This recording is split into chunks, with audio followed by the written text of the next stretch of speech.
pantas banget. Pantas banget karena ya mereka sudah merampas semua hak manusia sih. Itu kejam banget menurut aku. Agak kasihan sih, tapi nggak apa-apa deh, biarin aja. Soalnya hilafnya kebanyakan kayaknya, jadi nggak kapok-kapok kalau misalnya nggak dipanggil maling. Ya pantas lah. Pantas banget lah. Pantas Banget disebut maling karena dia kan menyalahgunakan ya kekuasaan gitu. Ya uang rakyat diambil, itu kan uang rakyat dong. Ya udah maling, mencuri. Ya semacam maling, rampok, cocok banget itu. Apa ya, copet, rampok atau maling itu terlalu apa ya, terlalu halus buat disematkan kepada mereka. Pantas banget, malah tikus kantor ya, koruptor itu tikus kantor ya di sebuah negara ya, jadi pantas banget disebut maling atau copet atau apapun itulah, cocok banget. Pantas banget koruptor disebut maling, karena koruptor itu udah ngambil ruang rakyat banyak yang kelaparan, mereka malah seneng-seneng pakai duit korupsi ya kan. Itu dia suara dari masyarakat ya, yang kita sudah bisa dengar bersama. Nah, saya ingin juga sedikit melihat juga ya, bahwa kenapa jadi geger kata label maling, rampok ini. Karena kan awalnya juga walaupun sudah sempat diralat ya oleh Deputi Penindakan dan Peran Serta Masyarakat, PLT-nya yaitu ya, mohon maaf, Deputi Pendidikan dan Peran Serta Masyarakat KPK, PLT-nya Pak Wawan Wardiana, yang sempat juga mengatakan bahwa koruptor itu adalah penyintas korupsi. Narasi seperti inilah yang kemudian membuka tabir ini ya, paling tidak jadi heboh begitu dan geger. Nah, banyak sudah ralat dilakukan tapi sudah terlanjur. Jadi pertanyaan lagi kembali ke dalam tubuh KPK begitu, Mbak Irma. Anomali yang terjadi KPK. KPK ini sudah setelah selesai revisi undang-undang dan segala macam, kok seperti ada bahasa self-sabotaging. Ya, saya kira revisi itu penting karena saya tahu betul ya bagaimana super body-nya KPK itu bisa menghitam putihkan seseorang, kemudian bisa juga menjadikan seseorang itu bersalah atau tidak bersalah. Kemudian KPK juga waktu itu gitu ya, waktu super body itu juga bisa merusak gitu ya, kehormatan seseorang gitu. Itu bisa dilakukan oleh KPK saat itu, saking super body-nya. Jadi orang seperti yang Bu Husnul bilang, ya begitu ditangkap, kemudian diproses langsung masuk, semua nggak ada yang lolos. Kan seperti nggak ada SP3 dan lain sebagainya. Itu super body-nya menurut saya. Nah, tapi dengan kemarin KPK mengatakan bahwa koruptor itu bisa dijadikan penyintas, ya. Sebenarnya maksud KPK kalau menurut pendapat positif saya, bahwa mereka ingin mengedepankan proses pencegahan sebenarnya. Ya, jadi nanti benar-benar bisa jadi penyuluh gitu ya?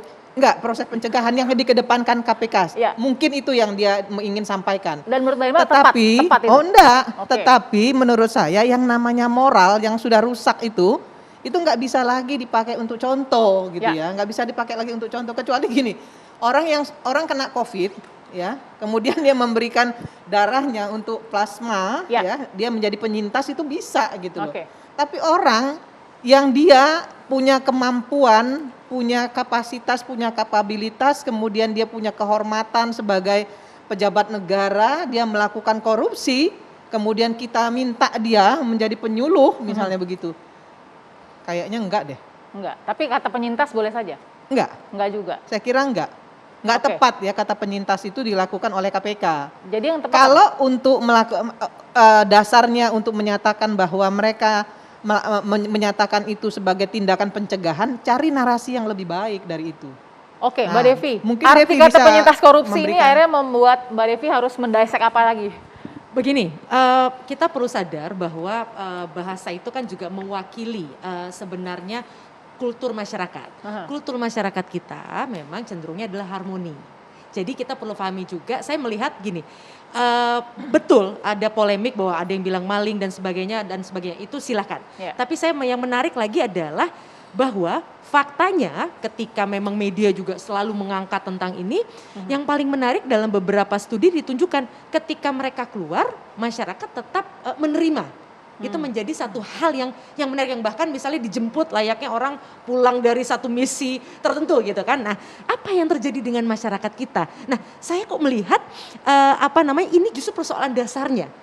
Penerimaan atas sebuah dosa tadi yang dianggap sangat besar, tapi kemudian bisa diterima, ini yang juga menjadi berbahaya, yang membuat kemudian mau Anda labelnya apapun, ketika masyarakat masih menerima, yang artinya sama-sama perlu kita perbaiki. Jalan pendeknya jelas, pengawasan sistem politik dan sebagainya, tapi jangka panjangnya ini jangan dilupakan. Ada problem dari lupanya kita akan budaya kita. Seakan-akan kan akhirnya tanda kutip bahwa sebenarnya korupsi bukan budaya, tapi karena adanya aseptabilitas atau penerimaan, jadi seakan-akan ini menjadi sesuatu yang hanya masalah waktu saja. Siapapun yang jadi tanda kutip menjadi pejabat publik pasti akan masuk antrian gitu ya, baik itu antrian KPK ataupun antrian polisi. Ini yang harus kita selesaikan. Jangan hanya lagi-lagi di urusan hilirnya saja, tangkap dan tangkap. Tapi harus pakai kata penyintas sehingga bisa diterima publik atau gimana sebenarnya? Ini kalau saya cuma melihat ini, ada kultur di kita yang memang ada kecenderungan untuk menjaga harmoni, pleonasme, menghaluskan dan sebagainya. Nah, artinya kalau bicara kultur atau artinya keinginan untuk menjaga harmoni, jangan sampai juga dalam konteks korupsinya ini yang juga berbahaya. Oke, Mbak Asfi, saya ingin dengar kata penyintas itu walaupun sudah diralat, bisa nggak tuh mengubah apa yang dipikirkan? Menurut saya itu kesalahan berpikir ya, atau kalau lebih tepatnya itu pelintiran oleh KPK ya, karena kan KPK-nya Firly Bahuri gitu, karena penyintas itu kan korban, kayak misalnya korban kekerasan seksual, dia berhasil melampaui mimpi buruknya, kemudian dia menjadi penyintas. Sedangkan koruptor itu kan bukan korban, dia pelaku. Korbannya siapa? Korbannya kita semua yang uangnya diambil. Kami lagi di dalam advokasi bansos, ada ibu-ibu miskin kota itu gugat, suaminya udah ter-PHK, gugat 15 juta, nggak diterima oleh pengadilan gitu ya. Itu 15 juta buat dia besar banget, karena dia nggak punya pekerjaan suaminya dan lain-lain gitu. Yang korban adalah ibu ini. Kalau dia berhasil melalui itu, dia berhasil menggugat, dia penyintas, bukan koruptornya. Walaupun sudah diralat pernyataannya, tapi artinya buat Mbak Asfi apa? Itu bisa keluar dari KPK? Ini menegaskan bahwa sebetulnya KPK itu semakin jauh ya. Kalau kita lihat indeks persepsi korupsi kita turun, jeblok gitu ya. Ada orang-orang yang lagi, misal 7 kasatgas tiba-tiba semuanya tidak memenuhi syarat. Gitu ya, yang lagi menangani kasus itu kan terlalu mencolok gitu, terlalu berhasrat nyingkirin orang sehingga nggak perlu terbuka aja. Jadi 7 kasat. Kalau itu saya nggak setuju ya tentang 17 orang yang kemudian tidak diangkat kembali. Menurut saya ketika mereka melamar, ketika mereka direkrut itu nggak ada yang ribut, tidak ada proses yang terang benderang, padahal dia digaji oleh negara. Nah ketika kemudian dilakukan tes secara keseluruhan loh ya, bukan cuma mereka yang dites, kan keseluruhan dites. Kalau kemudian mereka tidak lulus, menurut saya itu hal yang normal. Tidak ada masalah di situ. Tidak ada persoalan. Ketika mereka ya secara bersama-sama kemudian dites tidak lulus, menurut saya itu hal yang normal. Nggak ada masalah. Menurut saya laporan Ombudsman Republik Indonesia, laporan Komnas HAM sudah jelas sekali menunjukkan ya. Jadi ada banyak masalah, seperti ada yang backdate, ada soal dari mana dikasih kop mana gitu ya. Kemudian perbedaan perlakuan di dalam tes itu, ada yang cuma berapa belas menit, ada yang sejam, ada yang didatengin ke rumah, di profiling, padahal yang melakukan profiling bilang nggak ada tuh profiling ke rumah. Jadi ini tim yang dari mana nih? Gitu Jadi bukan masalah dites atau tidak tes ya, tapi substansi dan implementasi metode tesnya. Dan sebetulnya begini, kan MK juga sudah bilang bahwa ini adalah pengalihan status gitu. Dan tes wawasan kebangsaan itu tidak ada di undang-undang revisi undang-undang KPK, tidak ada di PP-nya juga, dia muncul kemudian. Gitu. Jadi saya pikir laporan Komnas dan Ombudsman jelas banget tuh memberikan kronologinya. Kalau di rap sedikit nih Bu Kusnul, kalau dulu kan zamannya Bu Kusnul diperiksa tuh dari jam 9 sampai jam berapa Bu? 9 malam, sampai jam 9 pagi sampai 9 malam. Itu kan keras ya, tegas, dat. Nah sekarang kan kayak mereka nggak punya data, itu juga laporan-laporan nggak jelas. Nanti ada intrudernya yang datang dan sebagainya. Bedanya, maksud saya bedanya sama tadi yang disebutkan Mbak Asfi, periodenya Pak Firly. Enggak, jadi gini, makanya saya tadi menggunakan 2 kategori, satu koruptor sejati, dan itu masih banyak. BLBI hampir 700 triliun. Kemudian bank-bank yang tadi saya katakan ya, belum lagi eksploitasi hutan, mining dan sebagainya, itu luar biasa. Bisa nggak diapa-apain kayak gitu ya. Nah, jadi institusi KPK ini sebetulnya tujuannya kita apa? Pada saat kita reformasi dulu.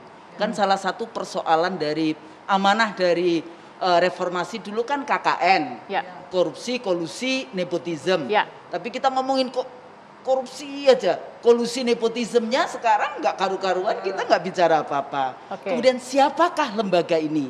Tadi saya tanyakan, kalau dulu di 2005 nggak jelas ini posisinya, penyidikan, lembaga yudikatif atau dia eksekutif. Nah sekarang eksekutif, apa boleh kalau memang itu eksekutif artinya ya presiden yang bertanggung jawab karena Tapi dialah kan yang tadi bertanggung Mbak Irma jawab. udah bilang kayak jangan gitu. apa-apa Nggak, selain kalau dalam presiden. sistem pemerintahan presiden karena dia kepala negara dan kepala pemerintahan. Kalau enggak jangan jadi kepala negara. Jadi ada dua di situ, kepala negara dan kepala pemerintahan. Siapakah isi dari KPK? Dua, yaitu polisi dan jaksa ya. Jaksa. Dan jaksa. Terus kita menganggap bahwa kalau sudah ditaruh di rumah yang namanya KPK langsung malaikat. Enggak.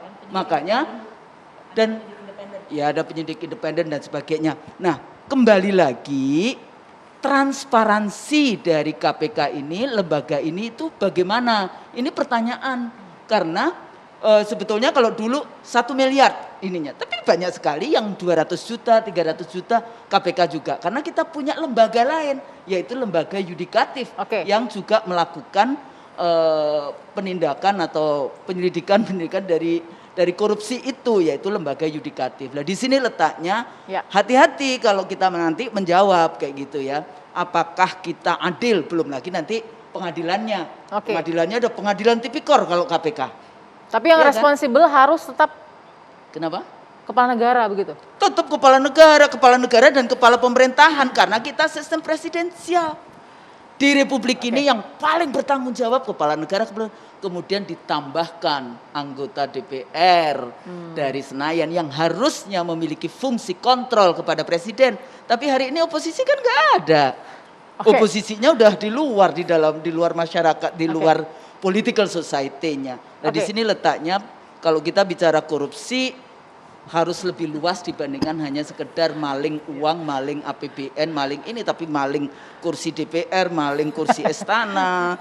Jadi ini juga penting. Itu mungkin nanti Mbak Irma bisa menjelaskan yang dimaksudkan tadi adalah korupsi surat suara. Jadi cuma dua nih kalau di kamusnya Bu Kusnul. Voting dan sebagainya. Yang tanggung jawab itu eksekutif, yudikatif. Nih sebelah saya udah ada yang mau jawab tapi nanti ya Ibu ya. Kita kembali, perempuan bicara akan kembali ke hadapan Anda.